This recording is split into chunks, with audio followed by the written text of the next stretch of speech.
Good morning, everyone. Myself, Dr. Shivaji Sarkar. Today, I am going to discuss about the topic on gastrointestinal agent. आज मैं gastrointestinal agent के अंदर discuss करने वाला हूँ milk of magnesia के बारे में।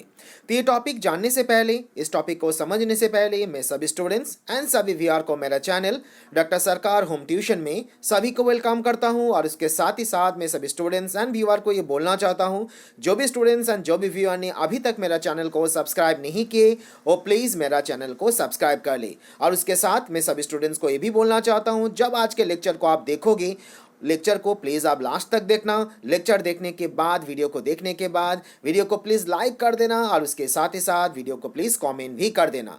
आज के लेक्चर की जो डिस्क्रिप्शन बॉक्स है, इस डिस्क्रिप्शन बॉक्स के अंदर पॉसिबल सभी क्वेश्चन मिल जाएंगे आज के टॉपिक रिगार्डिंग, और उसके साथ ही साथ मेरा बाकी सभी वीडियोज़ का लिंक भी आपको मिल जाएंगे। तो उस लिंक को क्लिक करके भी मेरा बाकी वीडियो को आप एंजॉय कर सकते हो। तो अभी क्वेश्चन ये जनरेट हो रहा है, जो मिल्क ऑफ मैग्नीशिया क्या है, और जब इस क्वेश्चन को पूछा जाएंगे फाइनल एग्जाम में तो इस क्वेश्चन को किस तरीके से पूछा जाते हैं, और जब इस क्वेश्चन को पूछा जाएंगे तो उसका आपका आंसर किस तरीके से लिखना है। तो सबसे पहले क्वेश्चन तो जनरेट ये हो रहा है, जो क्वेश्चन को पूछा कैसे जाते हैं। तो इस क्वेश्चन को जब पूछा जाते हैं तो क्वेश्चन को ऐसा पूछा जाते हैं, जो आप शॉर्ट नोट लिखो मिल्क ऑफ मैग्नीशिया के बारे में। नहीं तो ऐसा भी क्वेश्चन पूछा जाते हैं, आप एक्सप्लेन करो briefly about milk of magnesia के बारे में। नहीं तो ऐसा भी पूछा जाते हैं, आप मिल्क ऑफ मैग्नीशिया के टोटल इनऑर्गेनिक केमिस्ट्री के बारे में एक्सप्लेनेशन करो। तो सभी जगह पे जो भी क्वेश्चन मैं आपको 3 क्वेश्चन जो यहाँ पर बोला, हर एक क्वेश्चन के आंसर यहाँ पर सेम ही होंगे और उस आंसर को ही आपको लिखना है, जो मैं आज अभी आपको समझाने वाला हूँ। तो अभी क्वेश्चन ये जनरेट हो रहा है, जो मिल्क ऑफ मैग्नीशिया एक्चुअली होते क्या है। जनरली हम लोग जो मिल्क ऑफ मैग्नीशिया को ऑब्जर्व करें, ये milk of magnesia magnesium hydroxide है। हाँ, इस जगह पे मैं ये भी बोलना चाहता हूँ, जो आपको मिल्क ऑफ मैग्नीशिया पूछे और मैग्नीशियम हाइड्रोक्साइड पूछे, दोनों के आंसर भी आपका सेम होंगे। और दोनों आंसर आप जो भी लिखोगे, दैट मीन्स जब आपको क्वेश्चन में पूछा जाएंगे दोनों के आंसर आप सेम ही लिखना। तो अभी क्वेश्चन ये जनरेट हो रहा है, जो मैग्नीशियम हाइड्रोक्साइड को हम लोग मिल्क ऑफ मैग्नीशिया के नाम से क्यों जानते हैं, क्योंकि जब इस कंपाउंड को हम लोग देखेंगे तो उस जगह पे हम लोग ये ऑब्जर्व कर पाएंगे, जो इसका जो कंपाउंड की जो कलर है, ये कलर जनरली मिल्क नेचर के होता है, मिल्की होते हैं, और इसी रीजंस के लिए हम लोग इसे मिल्क ऑफ मैग्नीशिया के नाम से जान सकते हैं और जानते हैं। जैसे इस पिक्चर के अंदर भी हम लोग यहाँ पर देख पा रहे हैं, जो यहाँ पर जो कंपाउंड है, कंपाउंड के कलर आप देख पा रहे हो, ये मिल्क जैसा है, मिल्क के कलर के जैसा है, और इसी रीजंस के लिए हम लोग इसे मिल्क ऑफ मैग्नीशिया के नाम से जानते हैं। So this is most commonly used to relieve the stomach problem because of its alkaline nature, but most of all it has been known to treat the most of the bowel problem like the constipation, and milk of magnesia for the constipation has been one of the major use.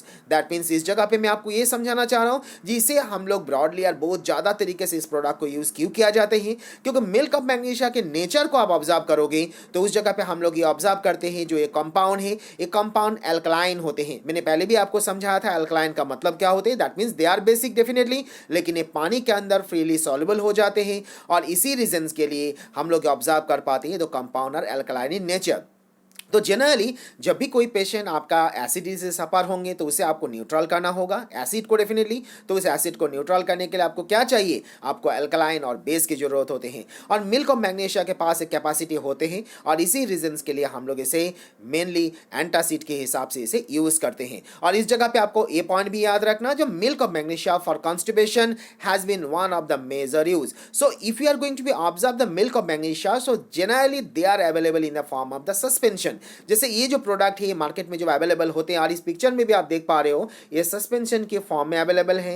And whenever you are going to be observe this compound available in the form of the suspension, they are having not less than 7% and not more than 8.5% W/W magnesium hydroxide in purified water. That means इसका preparations में purified water भी आप observe कर पाओगे। और उसके साथ आप जानते ही हो purified water and distil water क्या होते हैं। Purified water in the sense of उसमें कोई भी टाइप के माइक्रोबियल नहीं रहेंगे, उसमें कोई भी टाइप की माइक्रोबियल ग्रोथ आप नहीं देखोगे, लेकिन वो कंपाउंड आपका क्या हो जाएंगे, वो कंपाउंड आपका प्योर होंगे। दैट मीन्स उस कंपाउंड के अंदर सभी के सभी आयन प्रेजेंट होंगे, बट उसके अंदर कोई भी टाइप की माइक्रोबियल ग्रोथ आप नहीं देखोगे। लेकिन जब हम डिस्टिल वाटर की बात करते हैं तो उस जगह पे आप कोई भी टाइप के आयन वहां पर ऑब्जर्व नहीं कर पाओगे। सो ओवरऑल आप मिल्क ऑफ मैग्नीशिया की जो प्रिपरेशंस देखोगे, उस प्रिपरेशंस के अंदर, इस कंपाउंड के अंदर आप इसे सस्पेंशन के फॉर्म में देखोगे और उस जगह पे आप इसको याद रखना है, whenever they are available in the suspension form they are not less than 7% and not more than 8.5% W by W, that means weight by weight of magnesium hydroxide in purified water.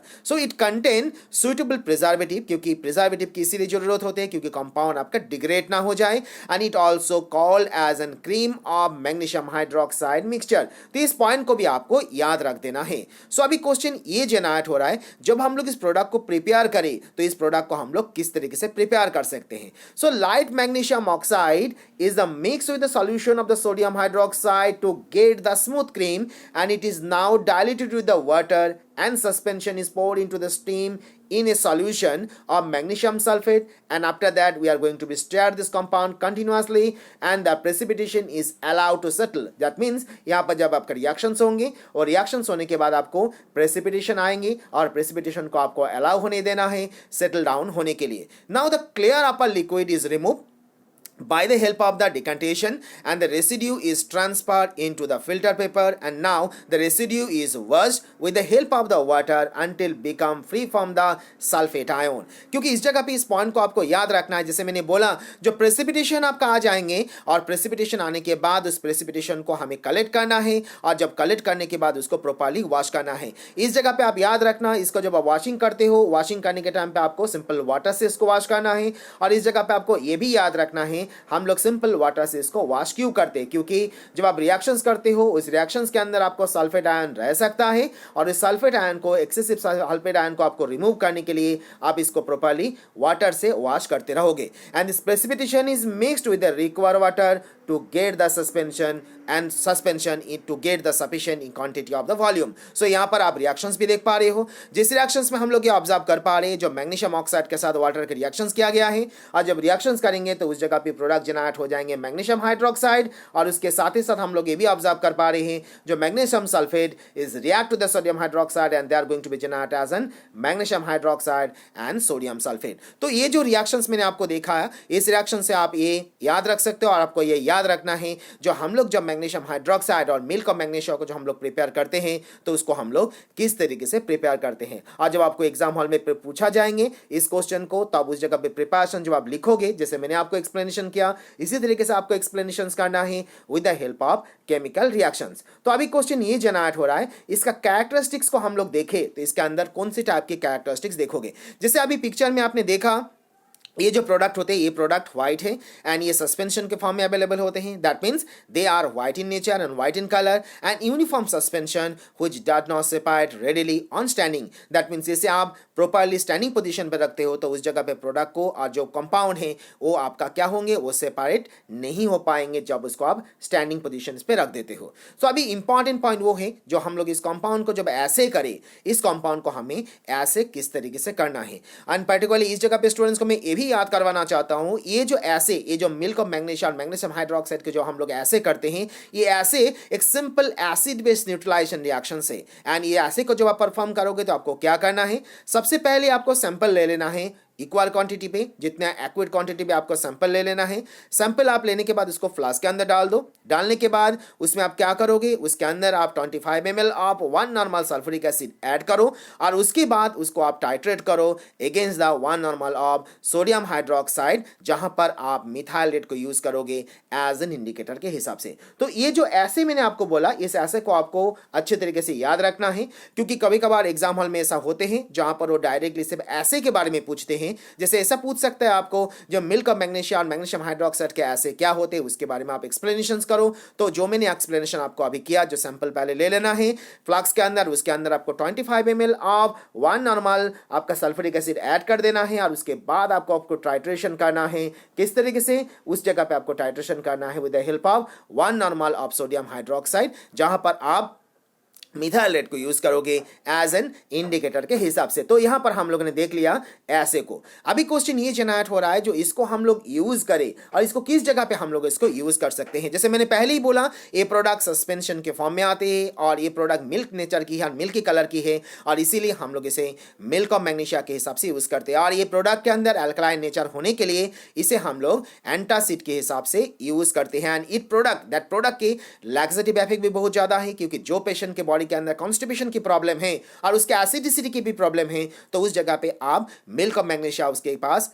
उसके लिए आप prescribe कर सकते हो। क्योंकि milk of magnesia के पहले alkaline nature होने के लिए वो तो एंटासिड के हिसाब से काम करेंगे ही, क्योंकि वो एसिड को न्यूट्रल कर सकते हैं।